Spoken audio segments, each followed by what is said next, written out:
falando agora aqui, então, sobre as duas testemunhas, diz assim, ó, Apocalipse capítulo 11, a partir do versículo 2. E deixa o átrio que está fora do templo, e não o meças, porque foi dado às nações, e pisarão a cidade santa por 42 meses. E darei poder às minhas duas testemunhas, e profetizarão por 1260 dias, vestidas de saco. Estas são as duas oliveiras, os dois castiçais, que estão diante do Deus da terra. Versículo 7. Quando acabarem o testemunho, a besta, o seu testemunho, a besta que sobe do abismo lhes fará guerra, e os vencerá e os matará. E jazerão seus corpos mortos na praça da grande cidade, que espiritualmente se chama Sodoma e Egito, onde o seu Senhor também foi crucificado. E homens de vários povos e tribos e línguas e nações verão seus corpos mortos por 3 dias e meio, e não permitirão que os seus corpos mortos sejam postos em sepulcros. O que é esses 140, essas duas testemunhas aqui de Apocalipse, capítulo 11? São duas pessoas específicas? Porque existem várias informações sobre isso, né? É o Velho e o Novo Testamento, são as duas alianças, judeus e gentios, né? É a igreja, são duas pessoas físicas. Como é que é isso aqui? Então, irmão Jean, o pessoal pode ver que ela tem alguns detalhes, para quem lê o Apocalipse como um todo, e não entende que ele é linear. Esse é o erro de quem segue a linha dispensacionalista, né? Eu tenho que falar aqui porque é essa linha que interpreta assim. Então, quem tem essa interpretação linear, o Apocalipse está escrito etapa por etapa, realmente o que vai acontecer até lá. E não é verdade. Você pode ver que tem informações ditas aí das duas testemunhas que já é dita lá no período dos flagelos, que, por exemplo, a questão de, e se alguém lhes quiser fazer mal, fogo sairá da sua boca e devorará os seus inimigos. Se alguém lhes fizer mal, importa que assim seja morto. Elas têm poder para fechar o céu, aí a pessoa vai lá para as trombetas, vai lá para os selos, e você vai ver essa informação disso sendo feito, o céu tendo abalos, tendo sinais no céu, para que não chova, nos dias da sua profecia. E tem poder sobre as águas para convertê-las em sangue, isso também é dito lá nos selos e nas trombetas, e para ferir a terra com toda sorte de pragas, todas quantas vezes quiserem. Por que eu falei dessa questão dos sinais, dos prodígios que elas vão estar fazendo? Isso está relacionado dentro das trombetas, dentro dos selos. E são quantos selos e são quantas trombetas? 7. 7 mais 7, 14. Então, você vê que eu estou colocando a questão de som para você ver o número, né? Mas pega o 7 das trombetas e o 7 dos selos. Quantos anjos Jesus fala que tem nas igrejas, lá, quando ele fala a primeira vez com João? Ele fala que tem 7 anjos, de quantas igrejas? 7 igrejas. Então, você já vê que tem uma representação simbólica do número 7. Então, está apontando o quê? Tanto para as igrejas, como para os 7 anjos, como para as 7 trombetas e os 7 selos. Os 7 taças, e as 7 taças também, né? Esqueci das taças. Então, isso são simbologias. Então, essas coisas estão sendo levadas agora também para dois testemunhos, que fazem as mesmas coisas. Então, você vai ter que... Quem afirma que são 2 homens literais, além de outras coisas que eu vou falar mais para frente, ele vai ter que dizer, não, vai ter 2 personagens elevados a uma estatura de a suma santidade, operando tudo isso, e vai ter também um outro pessoal realizando isso também. Porque você é como se fosse uma coisa duplicada, vai estar realizando a mesma coisa que essas duas testemunhas. E não é a informação que a gente vê quando a gente entende que as informações apontam para o mesmo evento, para os mesmos personagens. A questão do 2. Você vai lá para Zacarias, e Zacarias está falando da mesma coisa aqui, que vai ter 2 oliveiras, 2 ungidos, que estão diante de mim, né? Estão diante do Senhor de toda a terra. É a mesma expressão dita para as duas testemunhas aqui, e é a mesma expressão também dita, se eu não me engano, para os 144 mil. É a mesma expressão. Então, você vê que você já começa a entender que Deus está falando de coisas, da mesma coisa, com ângulos diferentes. Então, aqui no caso, tem informações, por exemplo, no versículo 2, vai dizer que para não medir a parte de fora, porque será pisada as nações, foi dada às nações e pisarão a cidade por 42 meses. Essa parte de fora aí está falando do templo, né? A parte aqui Sim. foi dado o átrio, né? O átrio que está fora do templo. Isso está falando do nosso corpo, né? Aí o João Gilberto, né? João Gilberto. Ela é uma saudação aí. Maravilha. Nome de Deus. Está falando sobre o corpo, né? Sobre a igreja, que vai ser pisada, né? A parte de fora é o nosso corpo. Dentro, não. Porque tem um versículo que diz que nenhum fio dos seus cabelos vai cair, né? Vai ser retirado.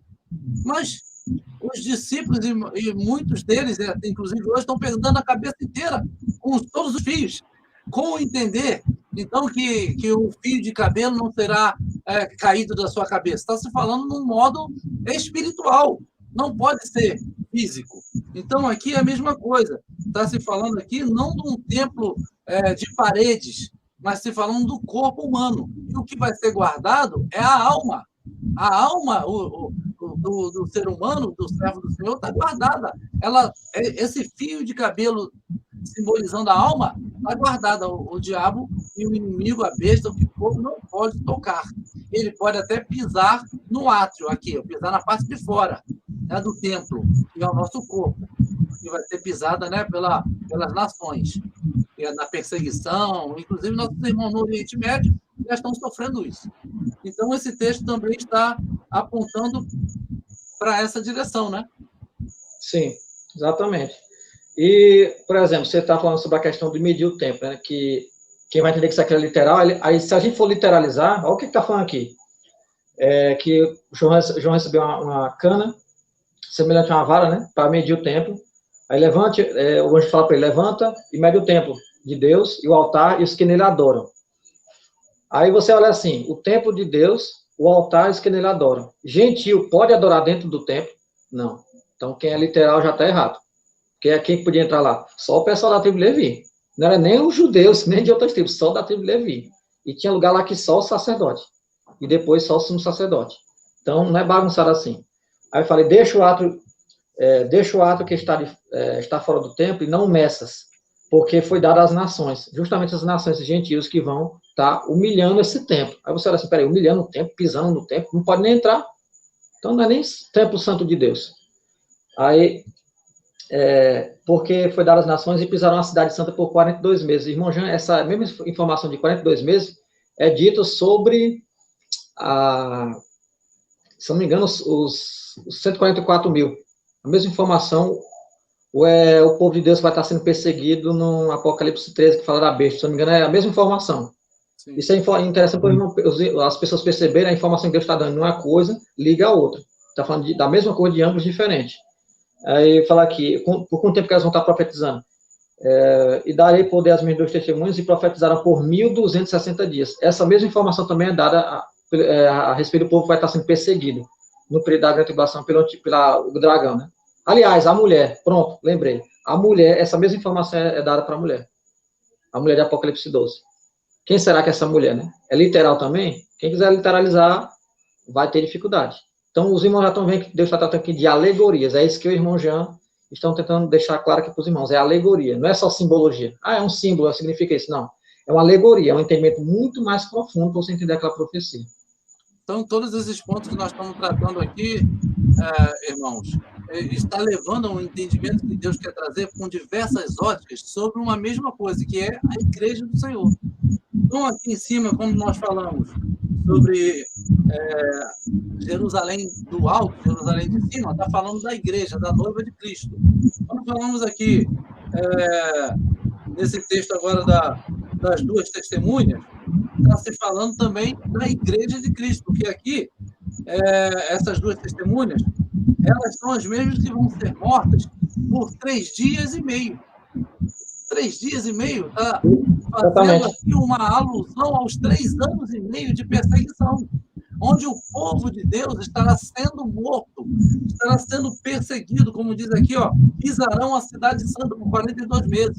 São os mesmos 3 dias e meio. 42 meses dá 3 anos e meio.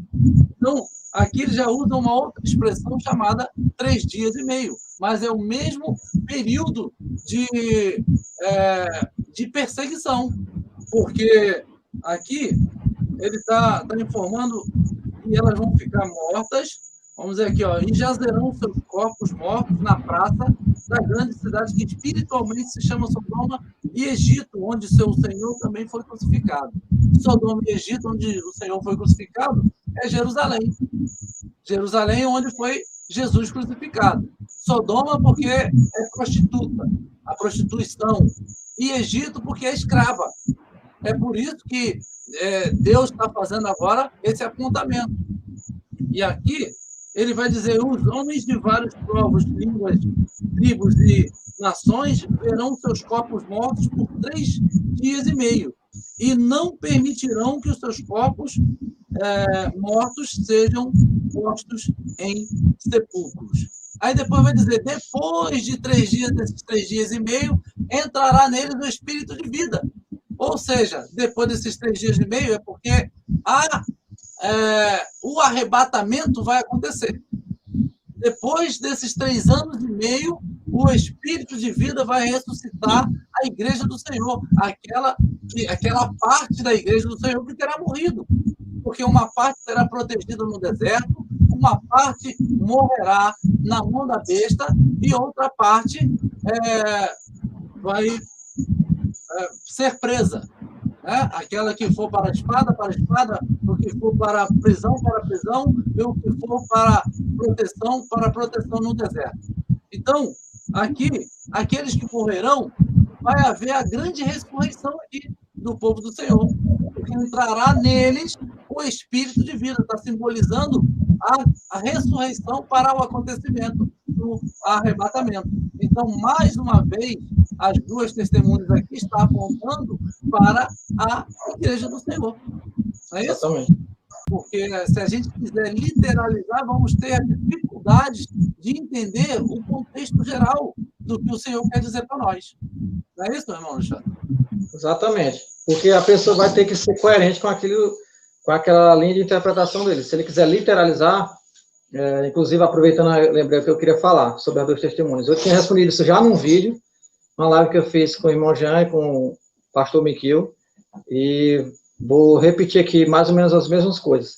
Quem quiser entender que ali é 2 homens literais, e ainda apontando para, o pessoal geralmente aponta para Moisés e Elias, Moisés, Enoque, Elias e Enoque, ele vai ter que dizer que ele tem 2 homens mais velhos que Jesus Cristo, vivos ainda, que é impossível isso, e com o corpo glorificado antes de Cristo. Mais complicado ainda. E outra, a informação que tem aqui nas 2 testemunhas é que elas vão estar espalhadas, parece que elas estão espalhadas em mais de um local ao mesmo tempo. Como é que é isso? É teletransporte? E elas vão estar mortas e vivas ao mesmo tempo? A informação que é dada aqui. Então, quem crê nisso tem muita dificuldade para literalizar. Agora, para quem crê que não, é só 2 profetas, não sei quem. É 2 pessoas, não sei quem. Por que Deus vai eleger somente 2 pessoas acima da média em detrimento de todos os demais? Isso é estranho. Isso é estranho. Deus pode usar todo o poder porque não tem ninguém merecedor. Tiago vai falar que Elias, eu estou falando do profeta Elias, foi um dos profetas mais honrados que teve no Velho Testamento. Ele fala que Elias era sujeito às mesmas paixões que nós. Então, Elias não tinha nada de merecedor em relação a mim, a irmão Jean e a você que está assistindo.